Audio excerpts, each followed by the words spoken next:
You're listening to the Meet the Farmers podcast with me, Ben Eagle. To listen to previous episodes, visit thinkingcountry.com or find the podcast on iTunes by searching for Meet the Farmers.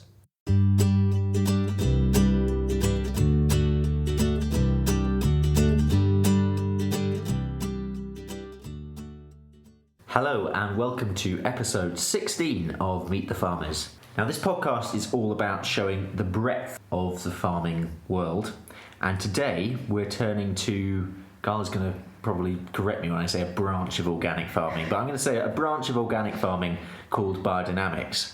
My guest for this programme is Gala Bailey-Barker, a first generation farmer who is part of the team here at Plaw Hatch Farm in Sussex. Gala wanted to be a farmer from a very young age, but wasn't always sure how she would or could get into agriculture. Following a degree course in archaeology, she became an apprentice on the farm here at Plaw Hatch 5 years ago, before specialising in managing the sheep and pigs. Gala, thank you very much for speaking to me today. Normally I ask my guests to start by describing the farm that they're working on. But I wonder if you could start by explaining in simple terms what biodynamic farming is, so listeners can understand the context of the farm here. So biodynamic farming is about creating a closed system. The ideal farm would be a farm that had as few inputs and outputs as possible. So we try to grow all our own feed for the animals, be it cereals or grass silage, and we use all the muck on the fields. Like organic agriculture, there's no chemical inputs, but it is an ideal and it's not something we've managed to achieve on this farm. Biodynamic farms are also ideally mixed farms, so we have as many different species as possible. Can you describe the farm here at Plaw Hatch Farm? Give me some information of what goes on here. It seems to be quite a busy place. Yes, it's very busy. So we've got a farm shop. 40% of what we sell through the farm shop we produce on the farm. One of our biggest products is raw milk. A lot of what we do really is about the cows. We get up to milking about 32 cows. We've got Musa Rhine-Issel cows, they're Dutch cross-purpose breed. And then we have got about 70 followers and a few beef animals at the moment. When I first came, the herd was really old, and we're basically trying to make the herd a bit younger. We try not to use conventional medicine, it helps if the herd's a bit younger. Our oldest cow at the moment is 15. She's actually very healthy, so she might be around for a bit longer. And then we've got the sheep. So we've got 80 sheep at the moment. We've got 400 laying hens. We've got 3 sows. We haven't got a boar, we'll be buying one in soon. We cross our dairy cows with the Sussex bull. We're going to be keeping more of our own beef animals, but so far we've been keeping 4 a year, and we sell the others on to 2 different local farms, depending who wants them. Then we've got a 12-acre garden. They've got 12 polytunnels. They produce a huge range of vegetable salads, soft fruit, year round. And then we have a dairy which processes the milk, all of the milk from the cows, and they make a huge variety of products. They make halloumi, different yogurts, kefir, cheddar, loads of things. And then we've got a butchery. They butcher 2 days a week. And at the moment we haven't been supplying lamb year round, although we will be hopefully from this year with our ATUs. And we do have to buy in the odd bit of pork, but most of it's from here. We don't do meat chickens, so they brought in actually from Herefordshire. Yeah, we'll hopefully be producing all our own beef within the next 2 years. Who else is on the farm team? So we've got Robin is our herdsman, and he's been here for 3 years now. He came down from Garvold in Scotland and has been doing great things with the herd. We've got Johannes, who's our arable farmer. He's been here for, I think, must be 9 years now, and he does all the arable and the silage and lots of fixing. And we all overlap a bit. I also relief milk for Robin and get involved with silage and harvest when I need to. But you're principally the farm's shepherdess. Yeah. Tell me about your flock. So we have 52 homebred ewes. 12 of those will be having their first lambs this April. And then this year we brought in 30 Romneys, and they were all tegs as well, so they're all having their first lambs too. So we've got a really wide variety of wool quality in our Llyn flock. I think they probably had some Romney in them at some point, because some of them, they've got quite nice wool for Llyns. And we try and keep that stuff away from the stuff that's a bit less nice. I mean, we're really lucky because we sell all the lamb through the shop. We've got a fixed price for lamb, doesn't change. I know at the beginning of the year how much I get paid. So over the time that I've been here, we've gone from 25 ewes to 80 now. What I haven't mentioned is the land. So we've got 200 acres here, and then we've got 200 down in Chailey, which is about 15 miles away. And then we've got land up towards East Grinstead, which is 10 minutes in the opposite direction. So we've got other bits that are dotted around. We're hopefully about to take on another 80 acres. That's permanent pasture. That's all on a rotation. The arables are mostly 4 years grass, 4 years cereals. The main farm is obviously where the dairy cows are, so the rotation's much longer. It tends to be more like 6 to 8 years grass. And then we put the odd cereal crop in. And I assume all that land has to be registered through the biodynamic. Yeah. So that's all damage certified. So and the other thing we have to be for being biodynamic is spread preparations, which are a variety of things. Yeah, we'll definitely talk about that in the biodynamic section. Yes. Have you always wanted to work with sheep in particular? Yeah, I've always loved sheep. We had friends in North Wales when I was growing up. We used to go and visit them a lot. I was born in North Wales and we moved south when I was 2. We used to go back quite often in the Easter holidays, so there'd be lambs and. I actually wrote my mum a business proposal to have 2 sheep when I was 12, but wasn't allowed. So I fulfilled my lifelong ambition by having 80. What are some of the biggest challenges of working with sheep? Parasites, I think, is a major one. I guess being biodynamic is particularly really trying not to use wormers. I accept that we're in a very high fly strike area and we have to treat for fly strike. I wouldn't not do it. I think it would be unfair.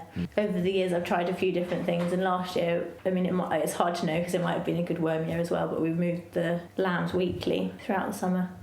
And there was one group I didn't worm at all, and the other 2 groups I only wormed once, which was quite pleasing because the previous year we had quite a difficult year with worms.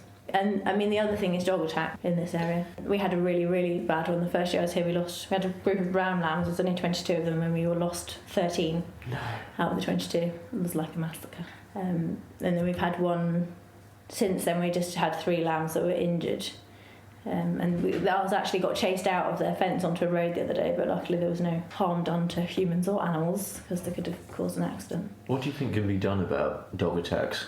I think it is really publicity, and I do make an effort when I'm out sheep checking to stop and talk to dog walkers. I mean, I think there's a lot of really responsible dog walkers. I've been out the last few days when I've been up. We've got some land where there's quite a lot of dog walkers coming through, and there's people who've got their dogs on leads, and I just say, thank you for keeping your dog on the lead.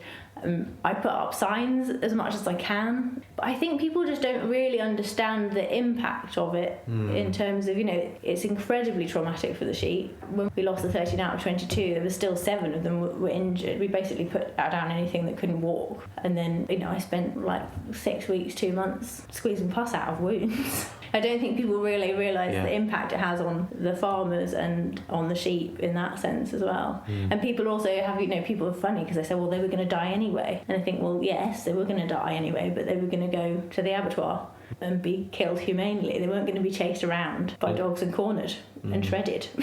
And it's all very well saying, isn't it? Oh, my dog would never hurt anything. Yeah. But at the end of the day, it's a dog. A dog has a dog's instincts. Yeah. And also people say, oh, they're just chasing them. They wouldn't hurt them. And it's like, well, they're hurting them by chasing them. Yeah. They can abort. And I've put that on my signs I put up this time, so you've got pregnant ewes off the farm. And just said, even if they're chased, they can abort. So it's not just... that, you can't just say, oh, my dog won't bite them, because it's not the biting that's just the problem. Let's talk about you for a bit. Okay. So you're not from a farming background, but you grew up fairly near here-ish, in the South Downs. Yes. Let's go back to your childhood. Your parents were both in the arts? Yeah, so my dad's a wood sculptor. I mean, very much in the woods, wood sculpture as well. So he used to work in the woods when I was growing up. And we always lived... Well, there's a bit when we lived in Brighton, but most of the time we lived in the countryside. And my mum grew up in Stenning, and my grandparents had a small holding, so she's kind of a bit rural-y. I guess she had some understanding of it. Yeah, and then so when I was 12, I met the farmer's wife in the village where we lived. It's a 1,000-acre conventional farm. She was looking after her daughter's horse, and I used to go and help with the horses, and then I used to go and help feed the cattle with her. And I don't know if Jeff would have really been that keen on me getting involved in tractors and things. I'm not sure he was quite on board with the feminist movement, but so yeah, I just used to go and help out and load bales and so stuff. that's where it started. Yeah, so and round about 12, 13. But I mean, I wanted to be a farmer since I was really, because of the kind of, I went to the Steiner School in Brighton, some very anthroposophical. Okay, yeah, you are.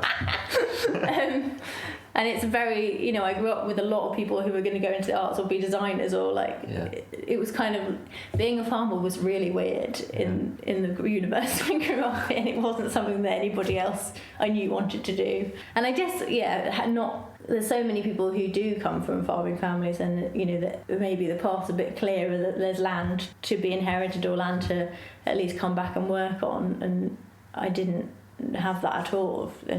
I always knew I wanted to do organic farming, and I guess maybe that's why I didn't go to agricultural college, because I didn't really want to go and study conventional agriculture. Although maybe I should have done, I don't know.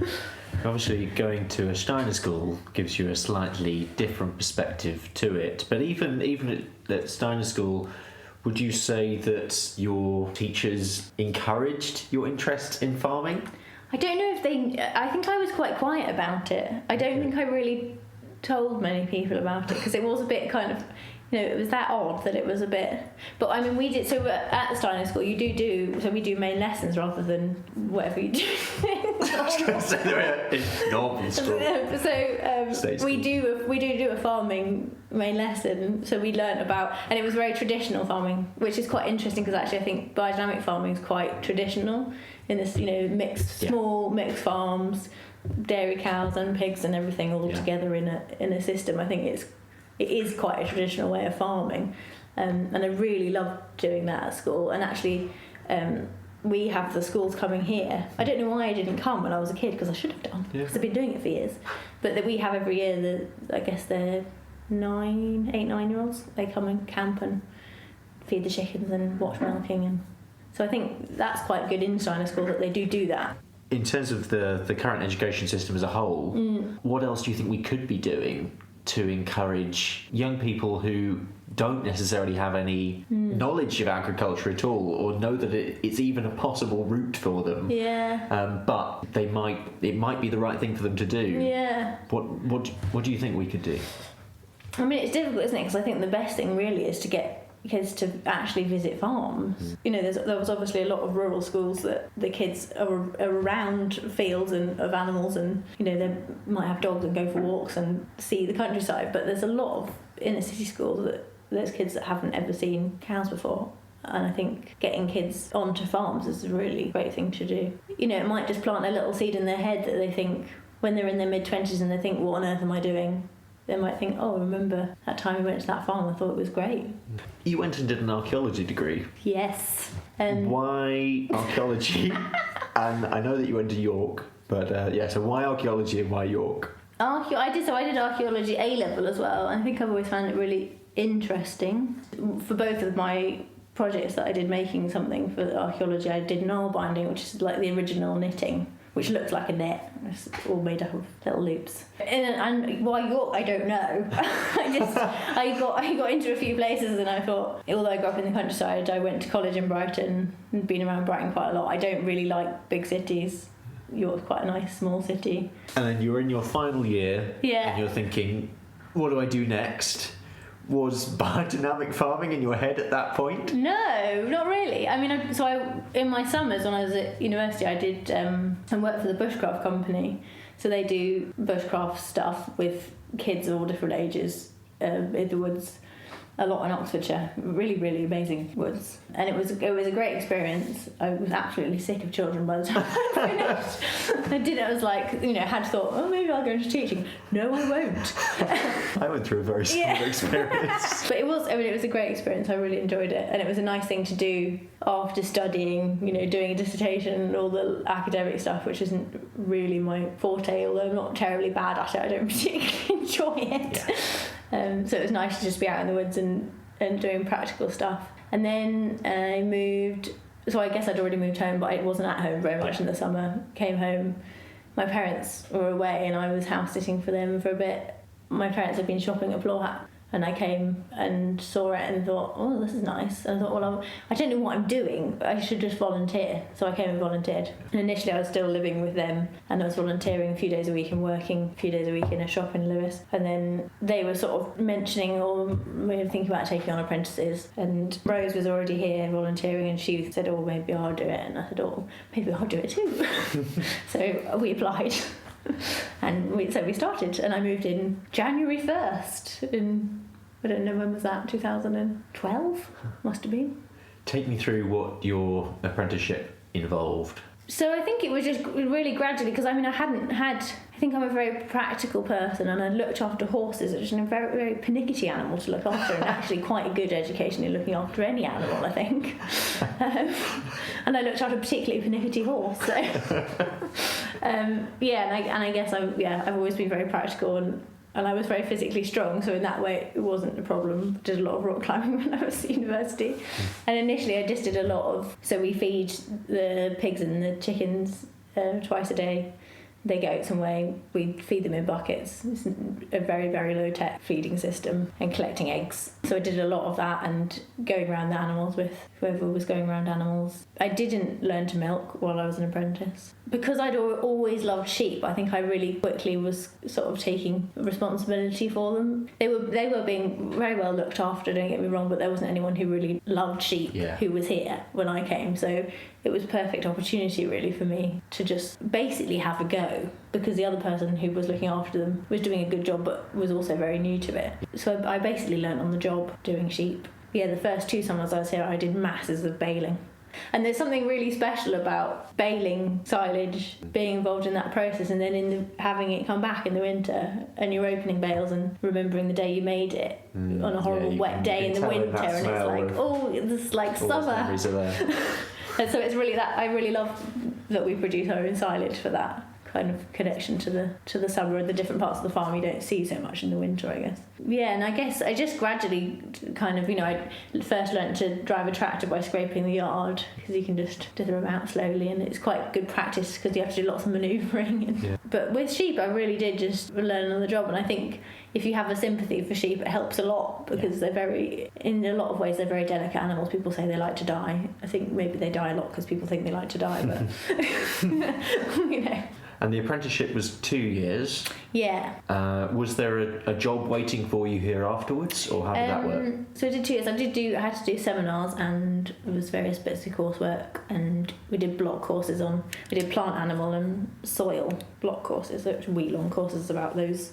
I actually did my apprenticeship technically for 3 years, but by the time I'd been here 2 years, even the second year I was here, I did lambing by myself and had really taken on responsibility for the sheep particularly. Yeah, I think when it was coming to an end, I was thinking, well, would I like to go somewhere else? And part of me was like, oh, that actually might be really good. And then I thought, actually, I do really like being here.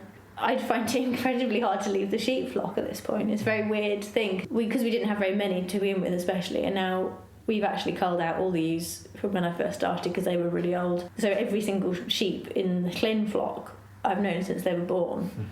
And I've got like mothers and daughters and granddaughters, and it's kind of I find it really hard to leave, which is like a bit like, ooh, come on, but at the same time I just would. And I think it's a really nice place to work, and it's a community farm, and I think actually community farming is really important. I think there's a lot of loneliness in farming and a lot of stress, people are really on their own with things, and this kind of model is really helpful in that, because there's a whole community, and also because we have the shop that really supports the You know, if I have a really bad year, well, anyone has a really bad year with any of the enterprises, there's all the other enterprises to hold them up. It really supports the people. And so then I decided to stay. I said I wanted to stay, and then they said I could, so here I am. So that ties in beautifully to my next question, which is quite important issue. It's sort of one of those unspoken topics that is going on in the countryside, particularly perhaps with younger people. Is this it's more and more difficult to meet people. Yeah. It's especially if you lead busy lives as well. Yeah. And that has an impact on mental health as well. Yeah. Farming is just so absorbing, I think. And then you're so tired at the end of the day. I mean, the idea of then having to go out to meet anyone is like, really? You know, so yeah, I think it is really just want to collapse. Great having people just around. Because I've got friends in Lewis, but a lot of them have moved away now, and I don't see them that often. But it's really social being on this farm. And there's twice weekly coffee breaks, and we have community lunches on Wednesday, and we have community breakfast on Friday. And sometimes it's like, no, I can't do that this week. But it's just nice knowing you can. Yeah. You know, if you feel like you do want to go and talk to someone, and you know, if you're having a problem with something, you've got 15 people to choose from to go and talk to about it, which is amazing. You know, compared to people who are on their own. And there was a really sad end to the farm I grew up on, because the farmer and his wife got divorced, and he was in his 70s, but he killed himself. And that was really I think that's partly why I'm so like, we need more communities it doesn't necessarily have to be on a single farm, but I think within farming, as they have got more and more isolated and they're getting bigger, so they're often really far away from each other, and I think there is a massive self-reliance and independence in people that want to be farmers, because you need to be self-reliant and independent, but it can go too far. Right, so biodynamic farming can seem perhaps a bit mystical to some, especially let's turn towards the conventional farming community who probably are aware of biodynamics, might not know the ins and outs of it, but there is this sort of air of mysticism to it. Giving you the floor now to represent biodynamics. What do you think are the main benefits of farming in this way, and why should farmers of all kinds consider perhaps looking into it a little bit more? I think for me the main thing is this closed system. You know, just trying to have a closed system and really look after the soil by using the muck from the cows and using different, you know, the cows and the sheep graze in different ways, and that's really important for the grass. And I think producing your own feed, it gives you a lot of control over the quality of the feed that you're producing. And it has this whole other side, which is the, as you call it, mystical side. And that's really interesting, because I think on this farm there's a huge variety in how much people believe in it or don't believe in it. Some people really believe in the actual physical manifestation of the preparations, in that spraying them does have a really physical effect. Yeah. Just pausing there, talk to me through. I spent a summer on a biodynamic farm up in Galloway 6-7 years ago now. Brilliant summer, brilliant time. And I can't remember, was it 502? Or I can't remember them all. Yeah, there's loads. But anyway, talk me through the preparations. Well, I can't remember them all, but I can tell you the general principle. Okay, that'd be good. So we've got various different things. So you'll put cow manure in a horn and bury it for however long, and then dig it up. And you use a very small amount and put it into water and stir it for an hour. And then you walk and spread it. You cannot, some of them we do with the tractor, because realistically we've got probably nearly 500 acres that need spreading. We're not going to be doing all 1 foot. For me, what I really like about them is actually they make you spend more time on the land, because I think there's so many things that pull us away from spending time on the land. And even if it's just being in a tractor, it's a very different experience to walk on the land. And in Germany they have a saying which is the farmer's feet kiss the land. And I think there is something really special about really paying attention to where you are. And you do it a bit when you're stock checking, but we've got fields that very rarely have animals in them. So I think it's just really good to walk. And then there's a really nice one which is the Three Kings preparation, which is gold, frankincense and myrrh, as the name suggests. Sounds expensive. Yeah, so we've got a tiny bit of gold leaf. But that's ground up on New Year's Eve, and then you basically stir it and spread it on the 6th. and you walk the boundary of the farm. And that's a really great thing to do, because I mean, it's the only time I ever walk the boundary of the farm, really, in one go. And then, we go around all our different bits of land and walk the boundaries. I mean, we don't always manage to do it with lots of people, but it's also another way to spend time with other people and, have a chat. So is organic plus a good or a bad way of thinking of biodynamics? I think the only way in which you could call it organic plus is that we've spread preparations, really. I think we really, really need, in the kind of, if you want to call organic, alternative, and biodynamic and agroecology or whatever, all of these different sort of alternative farming practices, like, the thing we do not need to be doing is arguing amongst ourselves. And I also think there's a huge strength in diversity. Tablehurst have gone down the no-till route with their arable, and I think that's great. They're really passionate about it. That's what they want to do. They should get on with it. We've gone very light tractors, shallow ploughing, and that's what we're doing. We will have to decide really what we're going to do, and it's a bit the same with looking after animals. There's people who are doing calf at foot now, keeping the calves on until they're 5 months, and then they sell them at roast beef, so they go off when they're 8 months. And that's great that they do that. We take our calves off at 2 weeks and they go when they're 2 years. I don't know how we're meant to decide which one the cow would prefer. But I think we need to, basically, as people who are producing food, we need to go to the communities we're producing for and just say, this is what we do. You decide if you want to buy it. I'm not going to spend hours persuading you that this is better than calf at foot, because I don't necessarily think it is.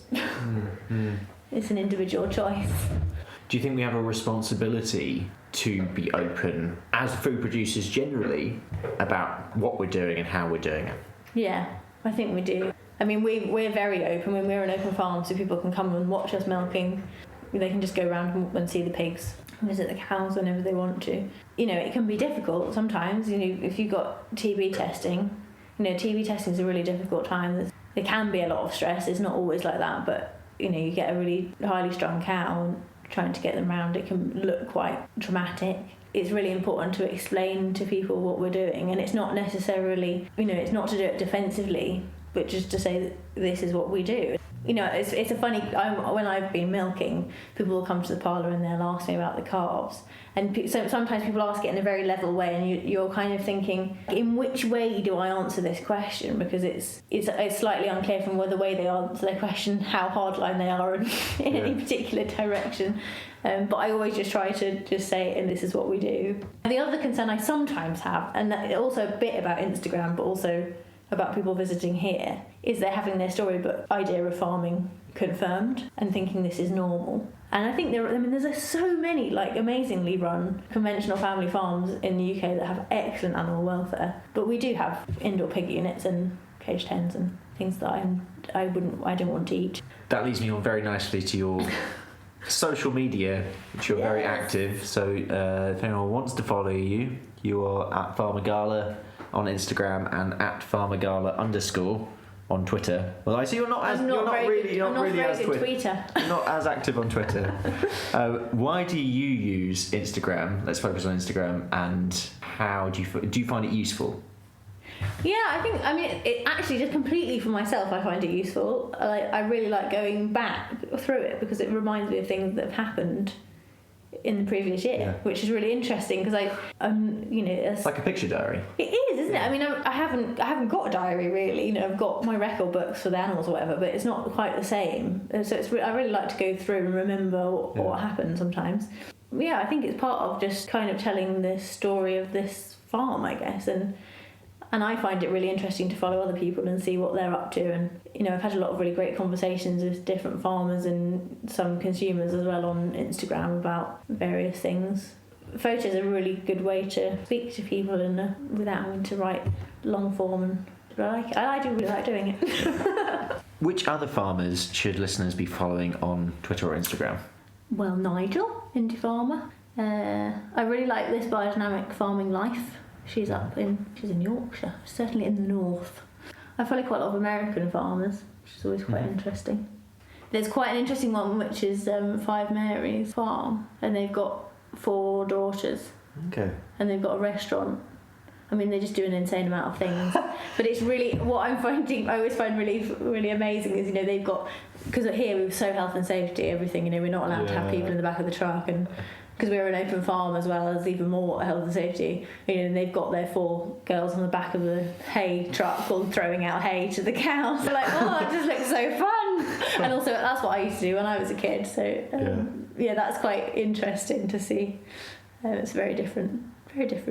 And you also write for Indie Farmer. I do, yes. Tell me about that. Occasionally. So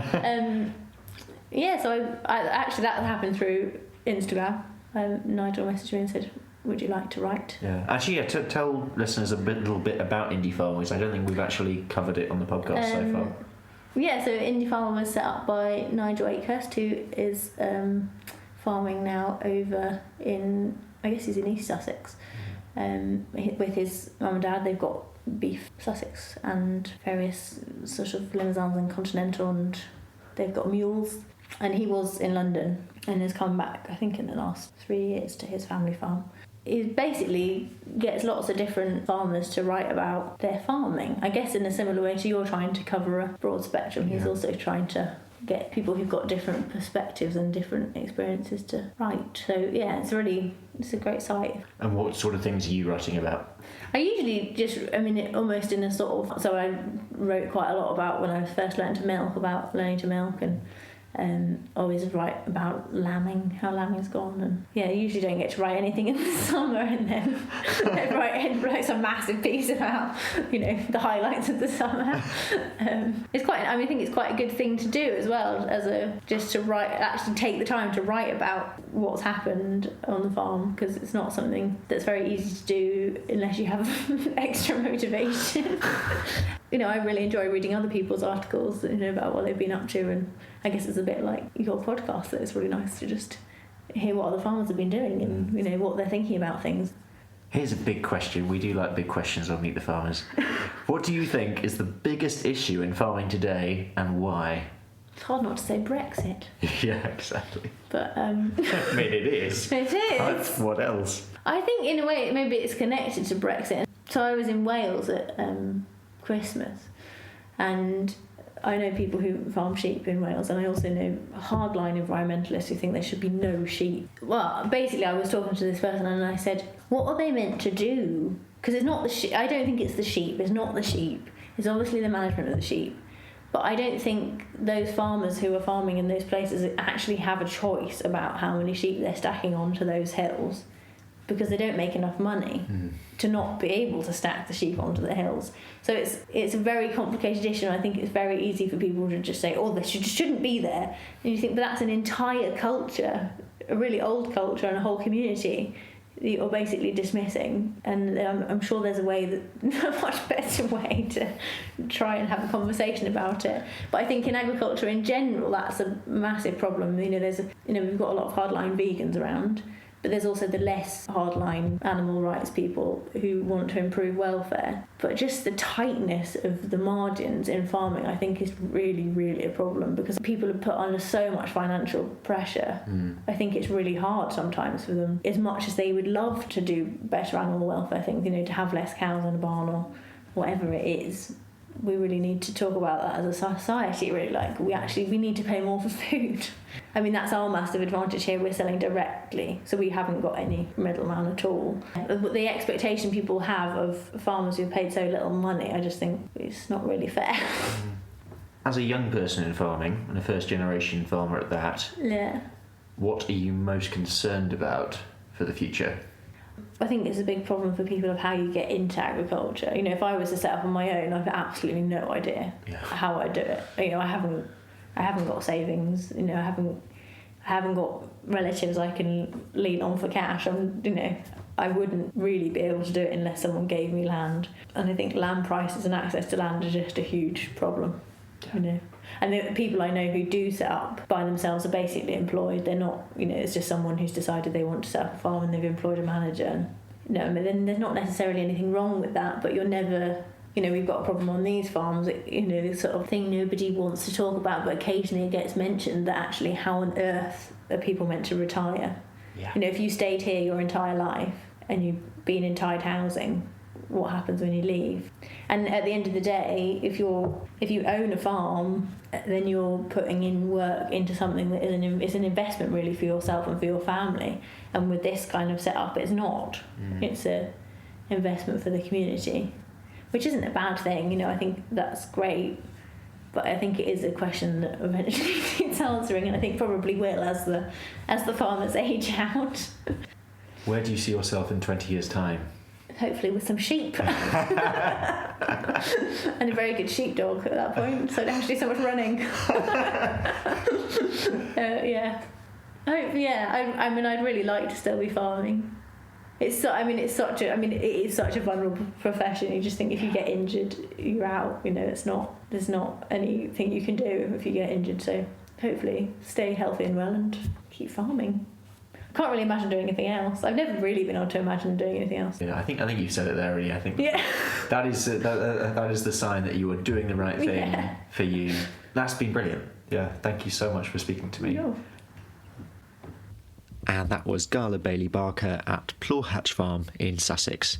And a reminder that you can follow her on Instagram at FarmerGala. If you yourself are a first-generation farmer, I'd particularly like to speak to you for Meet the Farmers. Just visit www.thinkingcountry.com and you can find my contact details on there. For now though, thanks for joining, and I hope you can join me again next month.